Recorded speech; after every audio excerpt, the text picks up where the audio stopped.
Shalom guys, jumpa lagi bersama dengan saya, Pastor Fani Paendong. Hari ini kita akan kembali belajar firman Tuhan, diberkati lewat firman Tuhan. Saya percaya firman Tuhan itu bukan saja menjadi knowledge, pengetahuan buat kita, tapi firman-Nya akan mengubah hidup kita menjadi rema, sehingga kita bisa lebih maksimal dalam masa muda kita. Mari sebelum kita mendengarkan firman Tuhan, tundukkan kepala, kita berdoa. Tuhan Yesus, terima kasih kami mau belajar firman Tuhan hari ini. Firman-Mu akan menolong, mengubahkan kami, sehingga kami menjadi seperti yang Tuhan inginkan. Di dalam nama Tuhan Yesus kami minta Roh Kudus menolong, menyertai pemberitaan firman Tuhan hari ini juga. Bukan saja buat orang-orang muda, tapi juga bagi hamba-Mu Tuhan. Firman-Mu itu akan menolong dan mengubahkan hidup hamba. Di dalam nama Tuhan Yesus, haleluya, amin. Guys, hari ini judul firman Tuhan adalah temptation. Judulnya adalah temptation, pencobaan. Jika dilemparkan sebuah pertanyaan kepada kita, apakah kita atau kamu cukup kuat untuk dapat mengatasi bahkan keluar dari pencobaan? Coba kira-kira apa jawaban kita? Apakah kita cukup kuat untuk bisa menghadapi pencobaan? Apakah kita cukup mampu untuk menang mengatasi setiap pencobaan? Mungkin sebagian kita menjawab ya, tapi mungkin ada juga yang berkata tidak. Nah, kita akan melihat ada dua tokoh orang muda, ada dua tokoh dalam Alkitab yang bisa menjadi pembelajaran buat kita. Kenapa? Karena ternyata temptation itu, pencobaan itu, temptation atau pencobaan itu datang begitu saja tanpa kita ketahui. Itu yang pertama. Namun yang kedua, ternyata temptation itu, pencobaan itu bisa datang karena kita yang mengundangnya. Pencobaan itu untuk ada di dalam hidup kita. Yang pertama kita belajar dari seorang anak muda yang bernama Yusuf. Kita tahu cerita Yusuf, teman-teman pasti tahu cerita Yusuf. Namun yang menariknya di dalam Kejadian pasal 39 ayat 12. Kejadian 39 ayat 12. Lalu perempuan itu memegang baju Yusuf sambil berkata. Lalu perempuan itu tentunya istri Potifar. Memegang baju Yusuf sambil berkata, "Marilah tidur dengan aku." Tetapi Yusuf meninggalkan bajunya di tangan perempuan itu dan lari keluar. Yusuf meninggalkan bajunya dan di tangan perempuan itu, lalu ia pergi keluar. Yang pertama kita belajar dari Yusuf. Yusuf adalah orang yang diurapi oleh Roh Allah. Sehingga apa saja yang dikerjakannya di tangannya itu dibuat Tuhan berhasil. Dan ini diakui oleh Potifar. Dan semua orang melihat pada zamannya memang betul Yusuf itu orang yang cakap. Bahkan orang yang mampu bisa mengerjakan setiap tanggung jawab yang diberikan oleh tuannya kepada Yusuf. Nah, ini menarik perhatian istri daripada Potifar. Yang kedua, Yusuf bukan hanya cakap dalam menjalankan tugas dan tanggung jawabnya, namun Yusuf juga memiliki perawakan, penampilan yang menarik. Artinya tentu dia handsome, dia ganteng saudara. Betul teman-teman? Nah, saking sempurnanya di mata istri Potifar, makanya istri Potifar berniat untuk bisa tidur dengan anak muda ini yang bernama Yusuf. Nah, kita lihat tadi ternyata ketika dia digoda oleh istri Potifar berulang-ulang kali. Bukan hanya 1, 2, 3 kali teman-teman. Tapi berulang-ulang kali. Setiap ada kesempatan istri Potifar mencoba mendekati Yusuf. Dan mencobai Yusuf supaya dapat tidur dengannya. Namun dalam ayat yang ke-12 tadi yang kita baca. Ternyata Yusuf pergi. Lari. Meninggalkan istri Potifar dengan baju di tangannya. Jadi bajunya Yusuf ada di tangan istri Potifar. Nah, sekali lagi Yusuf pergi lari. Artinya Yusuf tahu bahwa ini pencobaan. Dan pencobaan ini jika dia tidak eksekusi untuk dia bertindak lari, tidak tergoda dengan pencobaan itu, segera mungkin Yusuf juga akan jatuh ke dalam dosa saat itu juga. Coba, ketika kita diperhadapkan dengan anggaplah pencobaan-pencobaan ya, sekeliling kita tahu bahwa itu pencobaan. Pertanyaannya adalah apakah kita akan tetap tinggal di situ atau kita akan pergi meninggalkan pencobaan itu? Kenapa? Karena kita tahu bahwa pencobaan itu akan membuat kita jatuh ke dalam dosa. Dan pencobaan itu bukan datang dari diri kita sendiri, tapi pencobaan itu datangnya dari luar yang mencoba untuk menggodai kita. Nah, yang pertama kita belajar begini, bahwa pencobaan itu ya, ada pencobaan yang datangnya itu dari luar. Dan pencobaan itu mencoba masuk ke dalam hidup kita. Dan puji Tuhannya, Yusuf lari ya dari pencobaan itu. Karena tahu Yusuf bahwa ini akan membuat dia bersalah di hadapan Allah. Nah, yang kedua, kita melihat dan belajar dari kehidupan Raja Daud. 2 ayat 2. Sekali peristiwa pada waktu petang ketika Daud bangun dari tempat pembaringannya, lalu berjalan-jalan di atas sotoh istana, tampak kepadanya dari atas sotoh itu seorang perempuan sedang mandi. Perempuan itu sangat elok rupanya. Kalau teman-teman baca dalam ayat yang pertama, Daud pada waktu itu menyuruh bala tentara pasukannya untuk pergi berperang. Dan Daud hanya seorang diri di istananya. Nah, ketika dia seorang diri, dia naik ke atas sotoh istananya, dia melihat ke bawah, ada seorang wanita cantik sedang mandi. Dan dalam ayat-ayat selanjutnya, Daud, lihat ya, Daud sebagai seorang king, sebagai seorang raja, dia punya otoritas untuk dia suruh bawahannya cari tahu siapa perempuan yang sedang mandi itu. Dan ditemukanlah bahwa perempuan itu bernama Betsheba, istri daripada Uria. Wow, lihat. Ternyata Daud membiarkan dirinya untuk terseret oleh keinginannya berbuat dosa. Yang kedua, pencobaan itu datang karena kita yang mengundangnya. Karena kita terpikat dengannya, kita terikat dengannya. Dan pencobaan itu akhirnya mencobai diri kita sendiri. Hawa nafsu kita. Makanya dalam bagian lain firman Tuhan katakan, jauhilah nafsu orang muda. Jadi Daud ternyata jatuh ke dalam dosa karena pencobaan yang dia undang sendiri untuk masuk ke dalam dirinya. Lewat dua cerita ini, kita bisa memperhatikan hari-hari ini. Pencobaan-pencobaan yang ada di depan mata kita. Adakah pencobaan itu memang datang dari luar dan kita bisa mampu untuk keluar dari pencobaan itu? Atau yang kedua, pencobaan itu memang kita undang datang untuk mencobai kita. Wow, pencobaan itu datang untuk mencobai kita. Saya berdoa, saya percaya setiap kita tidak ada yang mau mengundang pencobaan itu datang kepada diri kita. Makanya kita harus waspada, harus perhatikan baik-baik. Ada beberapa kebenaran yang akan saya bagikan kepada teman-teman muda. Yang pertama, setiap pencobaan diberikan oleh setan itu sudah ditakar terlebih dahulu oleh Tuhan. Setiap pencobaan diberikan oleh setan sudah ditakar terlebih dahulu oleh Tuhan. Injil Matius pasal 4 ayat 1 sampai dengan 11, kalau teman-teman lihat itu cerita tentang Yesus berpuasa 40 hari 40 malam di padang gurun dan dia dicobai oleh iblis, ya, dan dia dicobai oleh iblis. Kita tahu bersama ada 3 pencobaan yang diberikan oleh iblis kepada Yesus, ya. Dan pencobaan-pencobaan itu ternyata kita juga sedang hadapi hari-hari ini. Dalam dunia ini kita juga menghadapi pencobaan yang diberikan oleh iblis kepada Yesus. Nah, pencobaan yang pertama bicara tentang kebutuhan hidup. Mengubah batu menjadi roti. Pencobaan pertama simbol buat kita bahwa pencobaan itu seringkali datang berbicara tentang kebutuhan hidup. Kebutuhan hidup itu apa?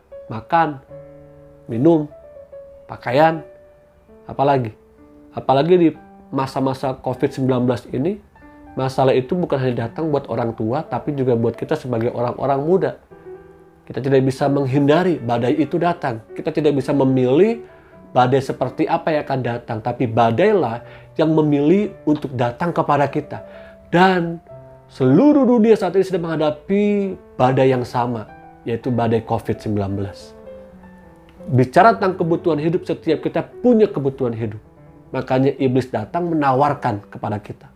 Apakah kita mau terima atau tidak? Apakah kita tetap berada di dalam tracknya firman Tuhan, atau kita memilih cara dunia untuk mencukupi kebutuhan hidup kita? Nah, yang kedua, bicara tentang kepercayaan. Jika engkau anak Allah, jatuhkanlah dirimu, dikatakan. Maka malaikat-malaikatmu akan diperintahkan oleh Bapa di surga untuk menatang engkau. Bicara tentang kepercayaan.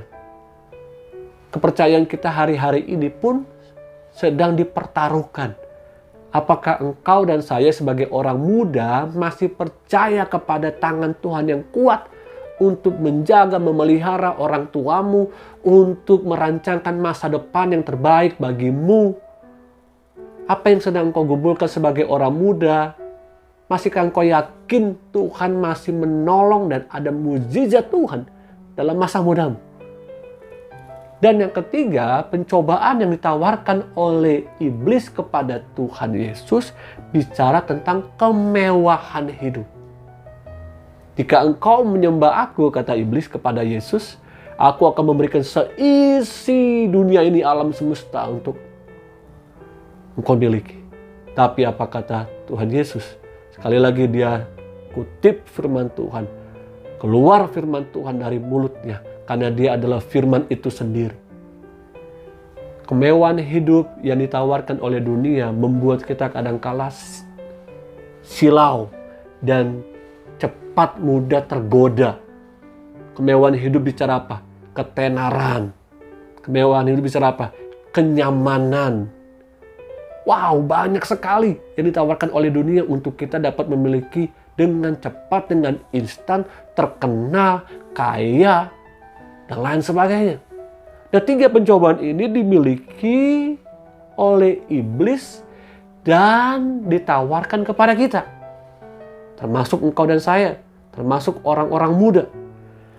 Dan di dalam Ayub 1 ayat 12 kita belajar di sini, ternyata pencobaan yang ditawarkan oleh setan kepada kita, Tuhan sudah memberikan takaran.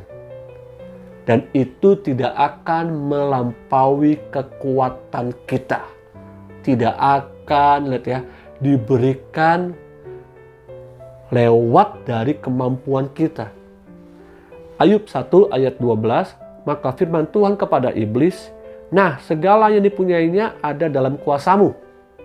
Hanya janganlah engkau mengulurkan tanganmu terhadap dirinya. Terhadap dirinya maksudnya terhadap hidup, nyawanya. Ayub. Kemudian pergilah iblis dari hadapan Tuhan. Lihat. Ketika iblis datang, ya, bertemu dengan Tuhan, kata iblis, terang aja, hambamu Ayub ini saleh takut Tuhan. Semua engkau berikan.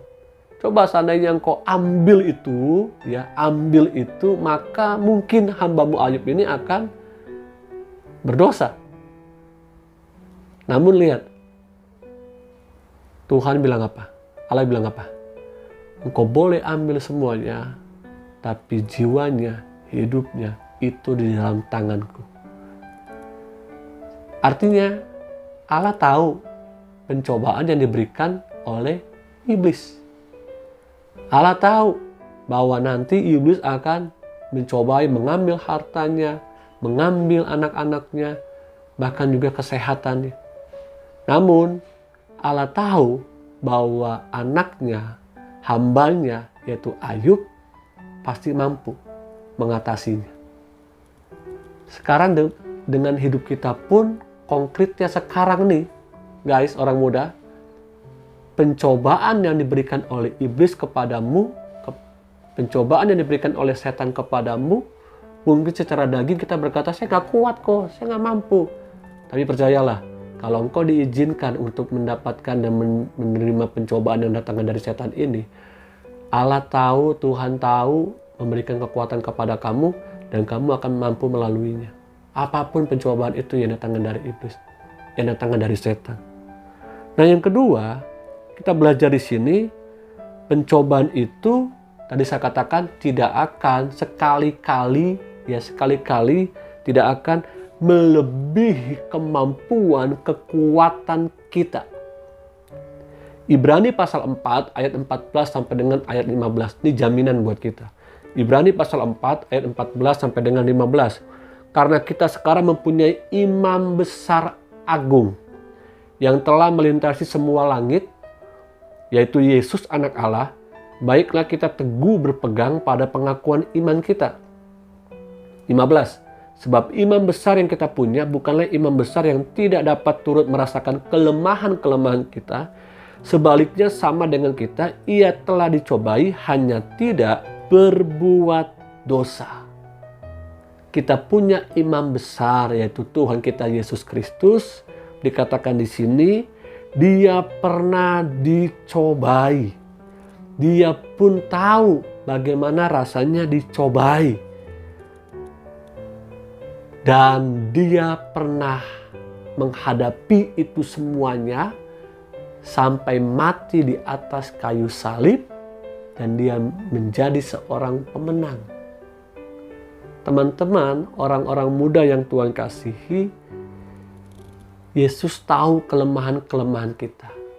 Saya bangga punya Tuhan yang mengetahui kelemahan-kelemahan kita. Dia pernah mengalami kelaparan. Dia tahu bagaimana rasanya sakitnya kalau tidak makan. Dia juga pernah dikhianati. Bagaimana rasanya sakitnya ditinggalkan oleh orang-orang dikasihinya. Sakitnya tuh di sini, guys. Sakitnya di sini. Dia juga pernah menghadapi di mana dia dipukul, diludahi, dicaci maki, ditendang. Coba lihat. Semua penderitaan yang dialami oleh kita sebagai manusia, dia pernah menghadapinya. Justru kita sebagai manusia yang tidak pernah merasakan bagaimana caranya digantung di atas kayu salib. Saya bangga punya Allah, punya Tuhan yang tahu kelemahan-kelemahan manusia. Justru karena dia pernah merasakannya, dia tahu bagaimana caranya memberikan kekuatan kepada kita, kemampuan kepada kita, sehingga kita mampu bertahan di tengah-tengah pencobaan. Amin. Billy Graham pernah berkata, setan akan menggoda pada titik lemah kita, bukan ketika kita kuat. Setan akan menggoda pada titik lemahnya kita, bukan ketika kita kuat. Dia tahu timing yang tepat untuk memberikan pencobaan kepada kita. Beberapa di antara kita mungkin diberikan pencobaan dengan hadirnya game online. Beberapa di antara kita dicobai oleh setan dengan situs-situs pornografi. Beberapa di antara kita mungkin ditawarkan oleh setan, dicobai untuk terikat dengan pekerjaan sampai kita lupa waktu untuk kita beribadah. Atau mungkin beberapa di antara kita juga sedang dicobai tentang pasangan hidup. Gimana nih, kok saya sudah umur sekian, saya belum punya pasangan hidup. Lalu engkau mulai lirik sana, lirik sini. Bahkan yang tidak seiman pun engkau gaet. Supaya apa? Supaya aku punya pasangan hidup kok. Setiap kita punya pencobaan-pencobaan yang diberikan oleh setan berbeda-beda. Dan iblis tahu, setan tahu timing yang tepat untuk pencobaan itu diberikan kepada kita. Iblis gak akan datang kepada kita mencobai ketika engkau sedang rajin sungguh-sungguh membaca firman. Ketika engkau sedang giat-giatnya melayani Tuhan. Iblis tidak akan datang, setan tidak akan datang memberikan cobaan kepadamu ketika engkau sungguh-sungguh hidup di dalam kekudusan. Tapi setan akan datang, iblis akan datang mencobai ketika kita didapatinya sedang lengah, sedang lemah. Bahkan Billy Graham katakan, dan Tuhan kita telah memberi contoh bagaimana mengatasi godaan iblis. Lihat, Tuhan kita sudah memberikan contoh bagaimana mengatasi godaan iblis. Bagaimana caranya? Dengan firman. Selalu Yesus berkata apa? Ada tertulis, ada tertulis, ada tertulis. Makanya firman itu harus ada tinggal bukan saja di hati kita, tapi di mulut kita. untuk kita melawan setiap tipu godaan daripada si iblis. Matius pasal 4 ayat 2 membuktikan bahwa setelah Yesus berpuasa 40 hari 40 malam, akhirnya laparlah Yesus. Iblis pikir ketika Yesus sedang membutuhkan makanan, sedang lapar jasmaninya, sebagai seorang manusiawinya, eksistensinya Yesus sebagai manusia, dia pikir dia akan jatuh. Lihat, iblis tahu timing yang tepat untuk mencobai kita. 1 Petrus 5 ayat 8 katakan, sadarlah dan berjaga-jagalah, lawanmu si iblis berjalan keliling sama seperti singa yang mengaum-ngaum dan mencari orang yang dapat ditelannya. Iblis digambarkan seperti singa yang mengaum-ngaum, mencari orang yang dapat ditelannya. Nah, karena itu teman-teman, orang-orang muda yang Tuhan kasihi, mari bersama-sama kita harus mengerti bahwa Allah tidak pernah mencobai kita. Yakobus pasal 1 ayat 13 sampai dengan 14 teman-teman bisa baca secara ringkas, tapi saya tuliskan di sini secara simpel, secara sederhana. Allah tidak pernah mencobai manusia karena Allah tidak dapat dicobai oleh yang jahat. Tapi tiap orang dicobai oleh karena keinginannya sendiri. Lihat ya, keinginannya sendiri. Allah tidak pernah mencobai kita. Allah menguji kita. Lihat ya, Allah tidak pernah mencobai kita. Allah menguji kita. Iblis mencobai untuk menjatuhkan dan merusak kita.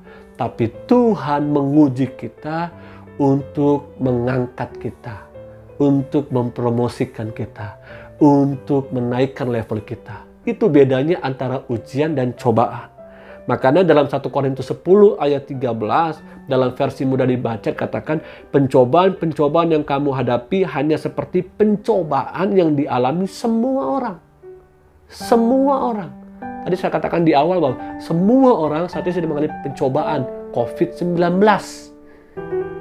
Kita mau pergi keluar kota pun, kita mau pergi ke luar negeri pun, semua orang sedang menghadapi badai ini.